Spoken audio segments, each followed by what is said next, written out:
오늘은 마지막 때를 준비하라는 말씀으로 제목으로 하나님의 말씀을 함께 나누려고 합니다. 요즘에 코로나 바이러스 때문에 전 세계가 힘들고 미국도 여전히 힘든 가운데 있는 줄로 압니다. 거기에다가 설상가상으로 이제 미네소타 주에서 흑인인 조지 플로이드가 사실은 또 경찰의 과잉 진압으로 인해서 목숨을 잃는 사건이 있었습니다. 이제 공식으로 이제 부검에 대한 결과가 나왔는데 우리가 잘 아는 것처럼 경찰이 무릎으로 목을 눌러서 질식사 시켰다라고 이제 판명이 났습니다. 그래서 이것이 일파만파 미국 전역으로 이제 퍼지게 되어서 이제 시위가 벌어지게 되었는데요. 평화 행진을 통해서 또 평화적인 어떤 시위를 하면은 참 좋을 것 같은데 이것을 통해서 약탈과 방화가 전국적으로 확산되는 모습들을 우리가 보았습니다. 시카고도 말할 것도 없고 뉴욕과 LA 말할 것도 없습니다. 또 펜실베니아 주에 보니까 한인 점포가 50개나 이제 전포가 되고 그다음에 이제 시위꾼들한테 이제 털리게 되는 그런 안타까운 뉴스를 우리가 접하게 됐습니다. 이런 어떤 상황 속에서 이제 트럼프 대통령 같은 경우에는 이제 프로테스터를 이제 테러 단체로 규정한다. 이렇게 이야기를 하면서 방위군을 투입하겠다라고 위협을 했었죠. 그러나 이제 조금씩 이제 그런 부분들이 서로들 간에 양보를 하는 모습들이 보여지고 있는 것 같습니다. 지금 이러한 모습을 바라봤을 때에 마치 한국의 5.18 광주 민주화 운동을 보는 듯한 느낌을 개인적으로 저는 받았습니다. 전두환 측과 그리고 이 신군부 세력에 의거해서 1980년도 5월 17일 날 비상계엄을 전국적으로 확대하는 조치가 있었는데 이것에 대해서 민주화에 대한 역행이다라고 사실은 항거를 하게 되죠. 특별히 이제 그 전라도 광주를 중심으로 이런 일들이 일어났는데 그때 이제 공수부대를 투입하고 북한과 연계를 시켜서 학살과 학생과 그리고 시민들을 학살하는 어떤 그러한 안타까운 모습들이 있었던 겁니다. 참 안타깝습니다, 여러분. 과거에 여러분 1992년도에는 사실은 그 LA 흑인 폭동이 사실 있었습니다. 이 부분은 인종차별 때문에 사실은 나타난 것이고 주로 이제 흑인에 대한 어떤 폭동이었는데 이번에 조지 플로이드 사건을 통해서 미국 전역으로 확대된 이러한 어떤 시위는 흑인뿐만 아니라 백인도 동참을 하면서 결국 미국 시민들이 함께 들고 일어났던 그런 어떤 시위다라는 것에 우리가 주목해야 될 것 같습니다. 미국 시민들은 사실은 테러 단체는 결코 아닌 것을 잘 알고 있죠. 이런 상황 속에서 시카고에서도 며칠 전에 보니까 20대 흑인 여성이 한 몰에 가서 이제 생일 선물을 이제 사러 갔다가 갑자기 그 주차장에 주차를 하는데 주차함과 동시에 10명이 넘는 경찰들이 곤봉을 들고 그 차로 모이더니 그 차 유리문을 깨고 그다음에 결국은 그 안에서 운전하고 있었던 그 20대 흑인 여성을 이렇게 또 이렇게 끌어내고 바닥에 또 이렇게 엎드려서 또 무릎으로 목을 누르는 그런 안타까운 소식을 들은 바 있습니다. 자, 여러분 이런 모습들을 바라봤을 때에 저도 그렇고 우리 성도님들도 그렇고 이제 마지막 때가 다가오고 있구나라는 것들을 우리가 생각을 하고 있다는 것이죠. 이런 모습들을 바라보면서 여러분들은 무슨 생각을 하고 있습니까? 코로나 바이러스, 천재지변, 국가와 그리고 사회 계층 간의 어떤 갈등들, 또한 약탈과 방화, 도덕적인 타락, 그리고 사랑의 식어짐 이런 모습들을 보면서 사실은 미국에 있는 목사님들 10명 가운데에서 8명은 예수님의 재림의 징표다 이렇게 지금 말하고 있다는 거예요. 심지어 목사님들 가운데에 56% 정도는 내가 사는 동안에 예수님께서 재림하실 것이다 이렇게 말씀하시는 분들이 많아졌다는 것입니다. 미국 목사님들도 그렇게 생각을 한다면 한국에 있는 목사님들 그리고 다른 나라에 있는 목사님들도 사실은 이런 마음들을 다 갖고 있어요. 목사님뿐만 그렇습니까? 우리 성도님들도 사실은 다 그런 마음들을 가지고 있을 것입니다. 여러분 로마서 13장 11절 말씀을 보시면 또한 너희가 이 시기를 알거니와 자다가 깰 때가 벌써 되었으니 이는 이제 우리의 구원이 처음 믿을 때보다 가까웠음이라 이렇게 말씀하고 있습니다. 여러분 우리의 구원이 처음 믿을 때보다 가까워졌다. 이거 무슨 뜻입니까? 여러분, 예수님의 재림의 때가, 마지막 때가 다가오고 있다라는 말씀을 오늘 성경은 진지하게 말하고 있는 것입니다. 여러분, 비가 내리기 전에 징조가 있잖아요. 비가 내리기 전에 반드시 징조가 있다고 합니다. 예를 들어서 개미가 줄을 서서 가면 비가 온다고 합니다. 청개구리가 울면 비가 온다고 합니다. 제비가 낮게 날면은, 곤충이나 새들이 낮게 날면은 비가 올 확률이 높다고 합니다. 또 이건 제가 거의 막 그 90% 이상 맞는 것 같은데, 이건 우리 어머님의 몸이 쑤시잖아요. 그럼 비가 옵니다. 뭐 징조가 있어요. 징조가 있어요, 여러분. 뭐 우리 어머님만 그렇겠습니까? 아마 여기 뭐 일기예보가 정확하신 분들이 꽤 많이 있을 것으로 압니다. 뭐 우리 어머니도 막 삭신이 쑤시면은요, 얘야 비가 오려나 그러면은 진짜 비 오더라고요. 비가 오기 전에도 분명히 징조가 있어요. 근데 여러분, 성경을 보시면 재림에 대한, 예수님께서 재림하실 때에 반드시 징조가 있다라고 말합니다. 그런데 오늘 11절 말씀을 보니까 너희가 이 시기를 알거니와라고 말합니다. 물론 성경은 정확한 날짜를 그리고 시간을 알 수 없다고 말합니다. 그렇지만 우리가 확실하게 아는 것은 시기는 알 수 있다는 것을 알 수 있어요. 이 시대가 지금 밤인지 이 시대가 지금 낮인지 우리가 알 수 있잖아요. 영적인 선견지명을 하나님께서 우리에게 주셨습니다. 영적인 멀리 내다볼 수 있는 영적인 눈을 주셨습니다. 그리고 영적인 통찰력을 우리에게 주셨습니다. 깊이 이 세대를 우리가 바라볼 수 있는 영적인 눈을 하나님께서 우리에게 주셨기 때문에 지금 저와 우리 성도님들은 말은 하지 않아도 이 세대를 분별하면서 아하, 예수님께서 오실 때가 머지 않았구나라는 데에 거의 다 동의할 것입니다. 여러분, 노아 시대가 우리에게 보여주고 있는 것은 무엇입니까? 노아 시대 때에 분명히 하나님께서는 비록 심판하신다고 해서 노아는 이 말씀에 순종하여서 120년 동안 산꼭대기에다가 배를 만들었습니다. 그러나 수많은 사람들은 그 말에 동의할 수 없었습니다. 그들은 시집 갔습니다. 그리고 장가 갔습니다. 그리고 쾌락에 빠져 살았습니다. 하나님과 전혀 상관없이 본인들이 원하는 대로 살다가 결국은 물의 심판을 받아서 죽게 되었던 것을 우리는 잘 알고 있습니다. 성경에도 여러분 재림에 대한 징조를 정확하게 여러 가지로 말씀하고 있습니다. 마지막 때가 되어지면 극도의 정신적인 불안이 올 것입니다. 여러분, 정신적으로 우리 불안하게 살고 있잖아요. 그렇잖아요? 불안해요. 증오의 지수가 증가한다고 합니다. 증오합니다. 지금 서로들 간에 증오하잖아요. 그래서 이렇게 우리가 시위를 하거나 또 여러분 때리거나 죽이거나 한단 말이죠. 노아와 소돔과 같이 여러분 도덕적으로 타락한다. 성경은 그렇게 말하고 있습니다. 윤리가 바닥에 떨어지지 않았습니까? 도덕이 여러분 밑바닥치지 않습니까? 배교와 거짓 선지자들이 범람한다고 성경은 말하고 있습니다. 불법이 성행하고 폭력이 성행한다고 마태복음 24장 12절에 보면 정확하게 말씀하고 있습니다. 박해가 올 것이다. 그리고 세상 지식이 증가할 것이다. 천재지변이 일어날 것이다. 무엇보다도 사랑이 식어가며 오직 자기만을 살아가는 시대가 올 것인데 재림의 징조다라고 성경은 아주 구체적으로 말씀하고 있습니다. 여러분, 예수 그리스도께서는 우리가 바라보는 그 모습처럼 다시 동일한 모습으로 재림하신다고 성경에 기록되어 있습니다. 그래서 예수님의 재림에 대해서 특별하게 두 가지 특징을 성경은 말하고 있습니다. 예수님께서는 속히 오신다라고 말씀하고 있습니다. 요한계시록 22장 20절 말씀 보십시오. 이것들을 증언하시는 이가 이르시되 내가 진실로 내가 정말로 속히 오리라 하시거늘 아멘 주 예수여 오시옵소서. 아멘 주 예수여 오시옵소서. 마르나타라는 뜻인데 내가 정말로 속히 올 것이다. 예수님의 재림은 속히 올 것입니다. 지금 오고 있는 겁니다, 여러분. 그리고 두 번째 예수님의 재림의 특징이 무엇입니까?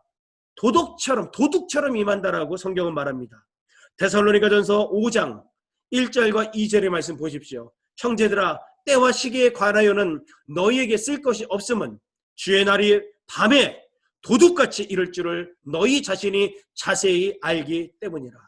주님의 날은 바로 예수님의 재림의 날을 말합니다.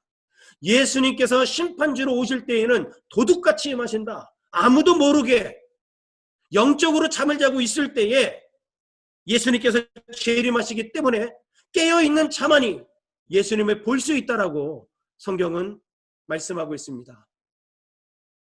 우리는 요즘 시대를 바라보면서 저와 우리 성도님들은 이 마지막 때를 준비하셔야 됩니다. 우리가 전혀 예상치도 못했던 때에, 내가 전혀 기대하지 못했던 그 순간에 예수님의 재림은 속히 이루어지며 도적같이 임할 것이다라고 성경은 분명히 말씀하고 있기에 우리는 다시 오실 예수 그리스도를 맞을 준비를 철저하게 하는 성도가 되어야 된다라는 것입니다.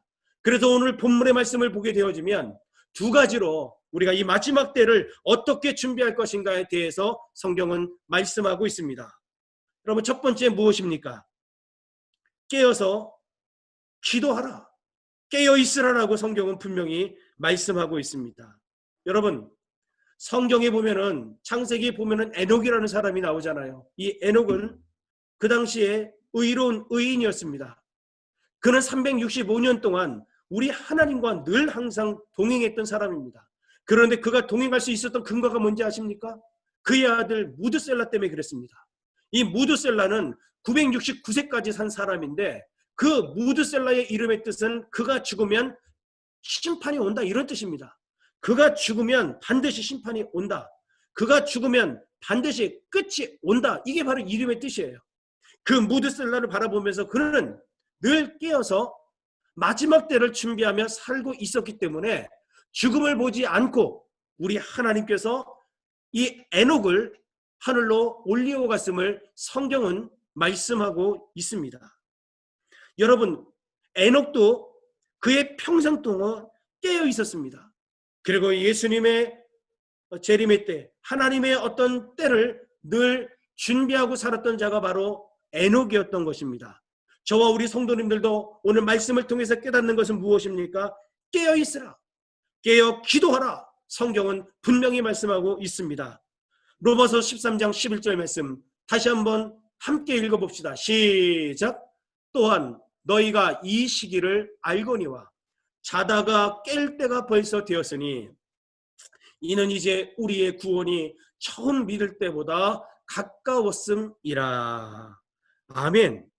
여러분, 지금 이 시기를 뭐라고 성경은 정의하고 있습니까? 자다가도 깰 때라는 거예요. 그만큼 시급한 시대에 우리가 살고 있는 것입니다. 혹시 저와 우리 성도님들은 너무 평안하게 살고 있는 것은 아닙니까?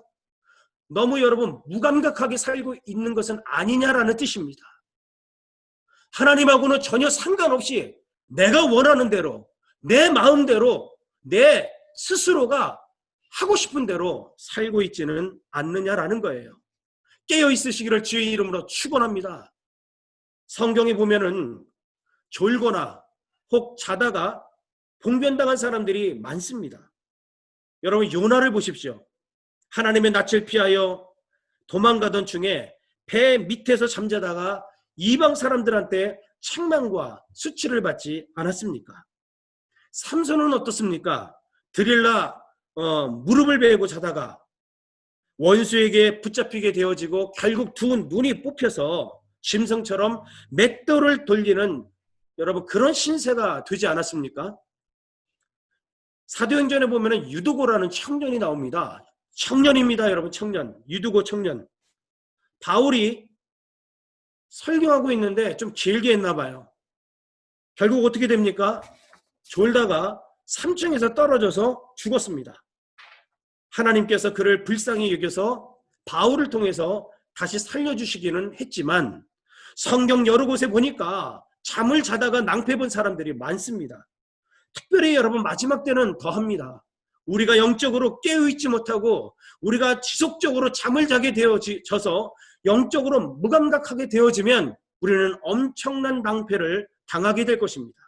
잠언서 24장 33절은 이렇게 말합니다. 내가 좀 더 자자, 좀 더 졸자, 손을 모으고 좀 더 누워있자 하니 내 빈궁이 강도같이 오며 내 군핍이 군사같이 이르리라.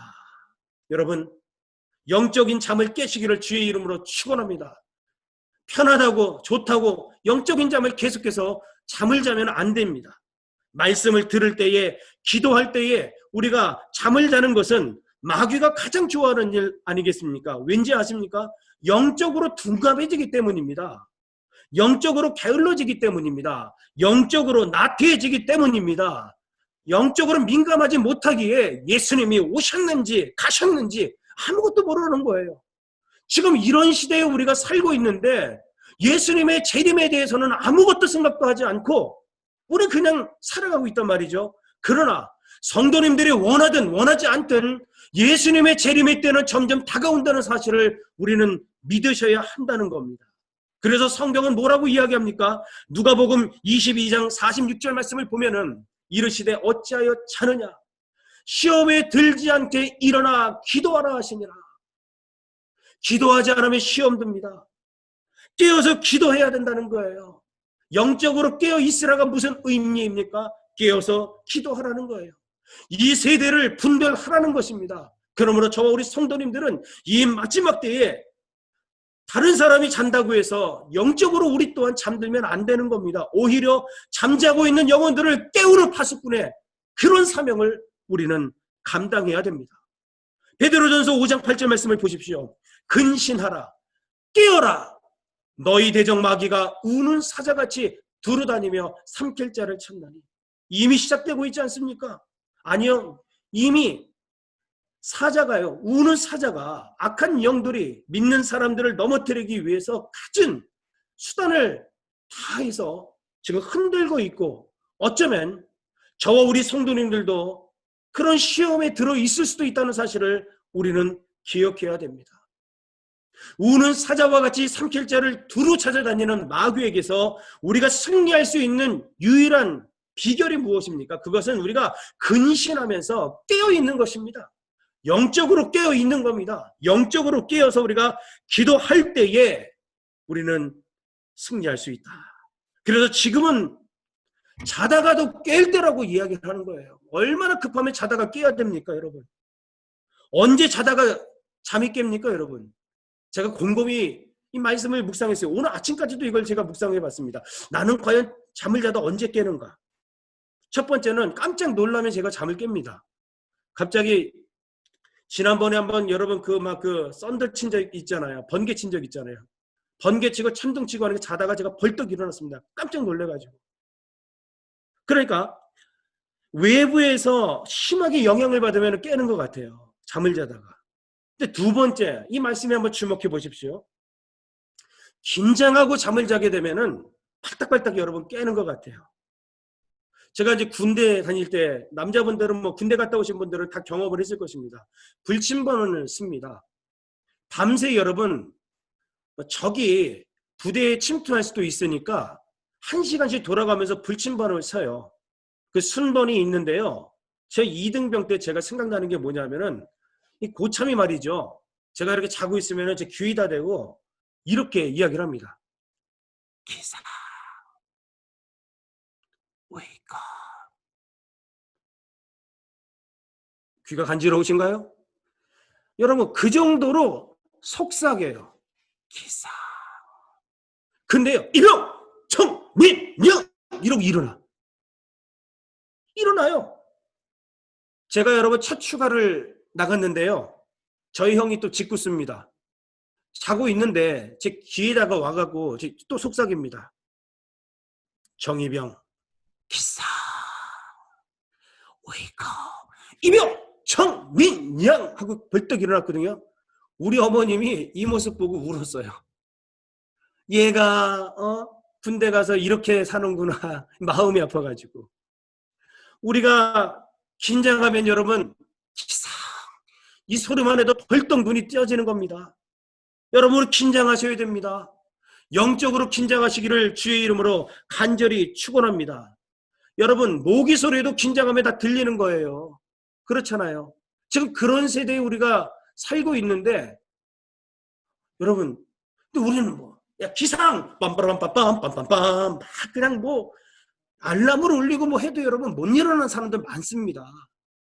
그래도 우리가 좀 영적으로 바라봤을 때에는 여러분 그것도 뭐 또 어떤 분은 이거 가지고 계속 이렇게 얘기합니다. 아유, 사랑하는 자에게 잠을 주시지 않습니까? 물론 그렇기는 하지만 또 시대가 시대이니만큼 저와 우리 성도님들은 영적으로 좀 긴장해서 깨어서 여러분 기도하기를 주의 이름으로 간절히 축원합니다. 여러분 시간이 오래 남은 것 같죠? 그렇지 않습니다. 스위스의 한 유식한 노인이 컴퓨터를 가지고 자신의 인생 80년을 분석해 봤어요. 그랬더니 그 80년 가운데에 잠자는 시간이 26년이랍니다. 그리고 먹고 마시고 식사하는데 6년 걸린대요. 사람을 기다리고 그리고 또 약속을 지키는데 5년이 걸린대요. 그리고 직장 생활하는데 21년이 걸렸다고 합니다. 자, 그리고 실제로 이제 내 시간이다. 정말 가치 있게 내가 이 시간을 보내야 되겠다라고 여겨지는 시간이 얼마인 줄 아세요? 46시간, 46시간밖에 되지 않는다고 합니다. 여러분, 시간이 많은 것 같지만 결코 그렇게 시간이 많지 않습니다. 이 마지막 때에 우리 예수님은 반드시 여러분 오실 거예요. 우리에게 주어진 그 시간, 영적인 잠자지 말고 우리가 깨어서 늘 긴장하면서 하나님의 말씀으로 승리하는 저와 여러분 되시기를 주의 이름으로 축원합니다. 지금은 자다가도 깰 때다. 따라합시다. 지금은 자다가도 깰 때다. 아멘. 지금은 자다가도 깰 때입니다. 저와 우리 성도님 그리고 우리 랜싱 한인교회는 파수꾼입니다. 파수꾼이 잠들면 그 부대는 전멸하게 됩니다. 우리가 자면은 여러분 우리 교회와 우리 나라와 우리 민족이 무너질 것입니다. 그런 파수꾼의 사명이 있기에 오늘도 깨어서 기도하는 저와 여러분 되시기를 주의 이름으로 축원합니다. 자, 두 번째로 여러분 우리는 이 마지막 때를 준비해야 되는데 빛의 갑옷과 그리스도로 옷을 입어야 됩니다. 여러분 그 은진이가 말이죠. 요즘에 뭐 학교를 이제 졸업해 가서 그런지 몰라도 참 이뻐요. 그래서 원피스를 입고 뭐 사진을 찍고 막 이러는데 사실은 이제 또 어저께 또 그런 얘기를 하더라고요. 자기는 하얀 원피스가 없대요. 하얀 원피스를 입고 싶은 것 같아요. 그래서 저는 이제 이번 주간에 제가 계속 이제 설교를 준비하고 있었잖아요. 근데 이제 옷을 입어라 뭐 이런 설교 준비잖아요. 빛의 갑옷을 입고 그리스도로 옷을 입어야 되는데 은진이가 그렇게 얘기할 때마다 제가 은진아 빛의 갑옷을 입어야지. 은진아 하얀 원피스가 아니라 그리스도로 옷을 입어야지. 이걸 제 속으로 얼마나 그렇게 말을 했는지 몰라요. 겉으로 말했다가는 뭐 끝장나겠죠. 속으로 제가 그렇게 얘기를 계속 하는 거예요. 여러분 마지막 때가 되면 말이죠. 원피스도 아름답지만 우리는 빛의 갑옷과 그리스도로 옷을 입어야 됩니다. 자, 로마서 13장 12절 말씀 보십시오. 밤이 깊고 낮이 가까웠으니 그러므로 우리가 어두움의 일을 벗고 빛의 갑옷을 입자. 이거 무슨 말입니까? 밤이 깊었다. 여러분 새벽이 오고 있다는 겁니다. 어떤 새벽? 구원의 새벽이 가까이 오고 있다. 예수님의 재림이 임박했다라고 2000년 전에 이미 사도 바울이 그렇게 이야기하고 있는 겁니다. 그래서 어두움의 일을 벗어버리라. 여러분 이거 원어로 보면 무슨 뜻인지 아세요? 어두움의 행위를 집어치우자 이런 뜻이에요. 좀 세지 않습니까? 집어치워라. 어둠의 일을 집어치워라. 어둠의 일을 제거하라. 이게 원어의 뜻이에요. 예수님의 재림의 때가 가까워졌기 때문에 어둠의 일을 다 집어치우셔야 됩니다. 여러분. 다른 거 때려치우지 마세요. 직장 같은 거 때려치우시면 큰일 납니다. 여러분. 그런 거 때려치우지 말고 어둠의 일을 여러분 집어치우셔야 됩니다. 성경은 여러분 그렇게 말씀하고 있어요. 그리고 갑옷을 입어라. 빛의 갑옷을 입어라. 그러니까 이건 무슨 뜻입니까? 군사적인 용어이며 영적 전쟁에 대한 내용이에요. 우리는 빛의 갑옷을 입고 여러분 피 터지게 어두움의 일에 대항하여 싸워야 된다라고 성경은 그렇게 이야기하고 있습니다. 그렇다면 빛의 갑옷이 무엇입니까? 빛의 갑옷은 우리 성도님들의 빛된 행실, 의로운 행실을 말하고 있습니다. 저와 우리 성도님들은 빛과 소금의 역할, 의로운 행실, 빛된 행실을 우리는 살아가야 된다라고 성경은 말합니다. 그래서 빛된 행실로 우리는 영적 전쟁을 싸워야 되는 것입니다. 어두움이 하는 일 그대로 우리가 쫓아가는 것이 아니라 어둠의 일을 집어치우고 우리는 빛의 갑옷을 입고 의로운 행실로서 우리는 어두움과 대적하여 싸워야 된다라고 성경은 말하고 있습니다. 그럼 어두움에 대한 일이 무엇인가? 로마서 13장 13절에 아주 정확하게 나오고 있습니다. 낮에와 같이 단정히 행하고 방탕하거나 술 취하지 말며 음란하거나 호색하지 말며 다투거나 시기하지 말고라고 말하고 있습니다. 여러분, 단정하지 않은 것이 바로 어두움의 일이라는 얘기입니다. 방탕한 것, 술 취한 것, 음란하고 호색한 것, 다투거나 시기하는 이런 것들이 어둠의 일이라고 아주 찍어서 정확하게 말씀하고 있습니다. 여러분, 단정하시기를 주의 이름으로 축원합니다. 영적으로 우리는 단정해야 됩니다. 그리고 우리는 방탕해서는 안 됩니다. 이 방탕이 무슨 뜻인지 아십니까? 침대, 동거생활, 임신 이런 의미가 있어요. 그러니까 책임 없는 육체적인 욕망을 바로 이 방탕이라고 이야기를 하는 겁니다. 책임지지 못할 그리고 의미도 없는 육체적인 욕망이 바로 방탕인 거예요. 그래서 로마 시대에는 어떤 일들이 있었습니까? 여러분, 술 파티가 있었어요. 쾌락 파티가 있었습니다. 결국 1000년 동안이나 지속되어서 영원할 것만 같던 여러분 이 로마가 저 북방 민족 게르만족에 의해서 여러분 멸망했다니까요. 역사가 우리에게 보여주고 있습니다. 방탕해서는 안 됩니다. 그리고 여러분, 우리는 술 취하면 안 됩니다. 이게 왜 무서운지 아세요? 모든 죄에 동기를 부여하게 됩니다. 술 취함에 나타나는 것이 음란함입니다. 술 취함에 나타나는 것이 호색, 다툼, 시기입니다. 이것들과 같이 수반되고 동반된대요, 여러분. 그러니까 무서운 겁니다. 아무것도 아닌 것 같은데 그래서 성경은 말합니다. 여러분, 술 취하지 말라고요. 딱 술 취했는데 성령의 충만함이 하늘로부터 부어진다. 전 여러분들에게 아주 과감하게 얘기할 것 같습니다. 여러분, 술 잡수십시오. 그렇지만 그렇지 않더라고요. 그렇지 않더라고요. 바바라 탐슨이라는 사람이 있습니다. 그가 한 잔 술로 죽어가다라는 책을 썼는데 거기에 보면은 방화와 그리고 물에 빠져 죽는 사건이 죽는 사건 80%가 이 술 때문에 일어난다는 겁니다. 술 먹고 방화 저지르고 술 먹고 여러분 익사한다는 겁니다. 그리고 술 먹고 폭력이 나타난대요. 60%나 술 먹고 그렇게 폭력을 행사했대요. 그리고 술 먹고 30%나 자살을 했다고 합니다. 이 술이 여러분 무서운 게 뭐냐면은 술 자체도 무섭지만 다른 문제와 동반하기 때문에 여러분 무섭다는 거예요. 그래서 성경은 에베소서 5장 18절을 통해서 뭐라고 이야기합니까? 술 취하지 말라. 이는 방탕한 것이니 오직 성령으로 충만함을 받으라 라고 성경은 말하고 있습니다.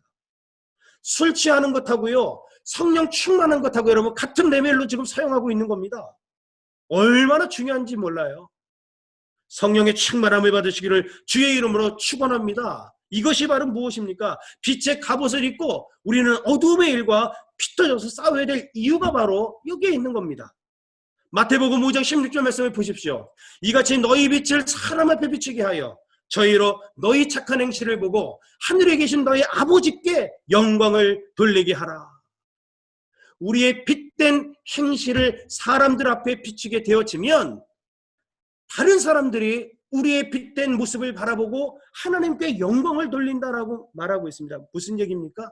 저와 우리 성도님들의 의로운 행실, 빛된 삶이 하나님께 영광을 돌린다라는 겁니다. 그래서 우리는 빛의 갑옷을 입는 것은 무엇입니까? 총 들고 칼 들으라는 얘기가 아닙니다. 내가 가지고 있는 권력을 마음껏 휘두르라 이런 뜻이 아닙니다. 우리는 의롭게 살라는 거예요. 빛된 삶으로 어두움을 밝히라고 오늘 성경은 분명히 말씀하고 있습니다. 그것이 바로 여러분 테레사 효과, 여러분 들어보셨습니까? 테레사 효과. 테레사 수녀님처럼 남을 위해서 헌신적으로 사는 사람들, 그리고 그런 모습들을 생각할 때에 막 여러분 우리 안에 기분이 막 좋아진다고 합니다. 그래서 막 나 자신까지도 막 여러분 착해진대요. 그럼 어떤 일이 벌어지냐면은 신체 내에서 바이러스와 싸우는 면역 물질인 IgA가 많이 분출이 된다고 합니다. 이게 뭐냐면은 테레사 효과입니다. 여러분 그렇잖아요. 세상이 힘들고 어려운데 그 가운데에서 빛된 삶을 사는 어떤 매스컴들이 막 이렇게 있으면은 얼마나 기분 좋아집니까? 그리고 나도 막 여러분 그렇게 살고 싶은 생각이 막 들잖아요. 여러분 빛의 갑옷을 입은 자들은 이와 같은 삶을 살아야 된다. 성경은 오늘 그렇게 말씀하고 있습니다. 의로운 삶을 사시기를 주의 이름으로 축원합니다. 아무도 안 보는 것 같죠? 그렇지 않습니다. 우리의 빛된 삶은 하나님을 알지 못하는 자들이 늘상 보고 있다는 사실을 기억하시고 우리를 통하여 하나님을 본다. 따라합시다. 나를 통하여 하나님을 봅니다. 아멘. 나를 통하여 하나님을 보는 거예요. 여러분 어쩌면 나를 통하여 우리는 예수님의 손과 발에 더 못질을 하게끔 할 수도 있다는 얘기예요. 그러나 반대로 나를 통하여 우리 하나님께 영광을 돌릴 수 있다는 거. 야 정말 정 목사가 믿는 하나님 정말 나도 믿고 싶다. 여러분 얼마나 감사합니까? 저도 이런 얘기 듣는 게 소원입니다. 소원. 여러분 에베소서 4장 22절 보십시오. 너희는 유혹의 욕심을 따라 썩어져가는 구습을 따르는 옛사람을 벗어버리고 로마서 13장 14절 오직 주 예수 그리스도로 옷 입고 정욕을 위하여 육신의 일을 도모하지 말아라. 여러분 우리는 옛사람의 옷을 벗어버려야 됩니다. 그리고 그리스도로 옷을 입으셔야 됩니다. 제가 목요일 날 MSU 그 테니스 코트에 가서 한 2시간 넘게 여러분 테니스를 좀 치고 왔어요. 그러니까 뭐 머리에서 발끝까지 여러분 완전 땀이 쫙 났어요. 그래갖고 옷을 이렇게 막 이렇게 짜보니까 말이죠. 막 그 육수가 막 육수가 아니죠? 뭡니까? 땀이요. 육수란다 진짜. 자 이렇게 땀이 이렇게 여러분 뚝뚝 떨어지는 거예요. 땀이. 근데 제가 옷을 갈아입는데 어떻게 하면 옷을 갈아입겠어요? 여러분 그 땀이 땀범벅 된 거 그 위로 옷을 내가 새 옷을 입는다고 옷을 입는 게 아니잖아요. 내가 어떻게 해요? 그 옷을 먼저 벗어야 돼요. 그 다음에 샤워실 가서 샤워를 하고 새 옷으로 갈아입어야지 이게 정상입니다. 여러분 무슨 말입니까? 우리 성도님들은 지금 혹이라도 이 마지막 때에 내게 남아있는 육신의 옷이 있다면 오늘 벗어버리시기를 주의 이름으로 축원합니다. 그리고 여러분 예수 그리스도의 보혈로 우리는 목욕해야 되는 겁니다. 그리스도의 보혈을 의지하여 하나님 앞에 철저히 회개하고 이후에 우리는 그리스도로 옷을 입으셔야 된다라고 오늘 성경은 분명히 말씀하고 있습니다. 여러분 오늘 본문 로마서 13장 13절과 14절의 말씀은 우리 성 어거스틴 잘 알 것입니다. 성 어거스틴이 만이교에 빠져서 방탕하여 사생자까지 낳고 죄악의 구렁텅이 속에 빠져 있을 때에 하나님께서 그에게 주신 말씀이 로마서 13장 13절과 14절 말씀입니다. 이 말씀을 부여잡고 그는 변화된 겁니다. 평생을 하나님을 위해서 살아갔던 사람이 바로 성 어거스틴이잖아요. 이 말씀 부여잡고 성 어거스틴이 만이교에서 이렇게 돌이킬 수가 있었던 것입니다. 여러분 예수님의 재림의 때가 가까이 옵니다. 오늘 이 귀한 생명의 말씀을 우리도 성 어거스틴처럼 부여잡기를 주의 이름으로 간절히 축원합니다. 제가 서론에 조지 플로이드에 대한 어떤 이야기들을 하면서 지금 미국의 전역 가운데에 참 안 좋은 시위들이 많이 벌어지고 있다고 말씀을 드렸는데 그 가운데에서도 여러분 참 감사할 부분들이 있더라고요. 빛된 삶을 사는 빛의 갑옷을 입은 분들이 있고요. 그리스도로 옷을 입은 분들이 나왔어요. 그의 동생 테렌스 플로이드라는 사람이 지금 시위대에게 이렇게 호소를 했습니다. 평화를 호소했습니다. 이제 더 이상 약탈하지 말아라. 더 이상 파괴하지 말아라. 우리 올해 대선이 있으니까 투표로 사회를 바꾸자라고 여러분 호소하는 장면을 보았습니다. 그뿐만이 아닙니다. 경찰들에 의해서 어떤 강압에 대한 어떤 모습들이 보여졌는데 또 한편으로는 이 경찰들에 의해서 여러분 바뀌어지는 모습들이 있습니다. 경찰들이 말이죠. 생각이 있는 경찰들이 시위대 앞에 무릎을 꿇었습니다. 그리고 하나님 앞에 간절히 기도하기 시작했어요. 그리고 그 시위대와 경찰이 한 마음이 되어서 서로 여러분 허그하고 서로 위로하고 서로 격려하는 모습들이 지금 여러분 곳곳에서 나타나고 있다는 매스컴을 제가 들었습니다.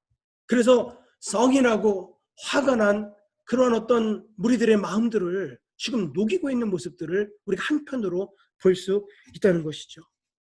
여러분, 이들의 빛된 삶의 모습을 통해서 분명히 점점점 어둠은 물러가고 빛의 모습은 드러나게 될 줄로 믿습니다. 오늘 이 마지막 때에 저 우리 성도님들은 어떻게 하시겠습니까? 여러분, 깨어서 기도할 뿐만 아니라 우리 또한 눈에는 눈, 이에는 이가 아니라 그들이 어두움으로 공격할지라도 우리는 빛의 갑옷을 입고 주 앞에 철저히 회개함으로 그리스도로 옷을 입으며 나아가 예수의 사랑으로 그들을 품는다면 이 마지막 때에 분명히 우리 하나님의 재림의 그 순간 저와 우리 성도님들은 하나님께 영광을 돌리는 귀한 삶을 살 수 있을 줄로 믿습니다. 이제 이 마지막 때를 살고 있는 성도 여러분, 앞으로 어떻게 사시겠습니까?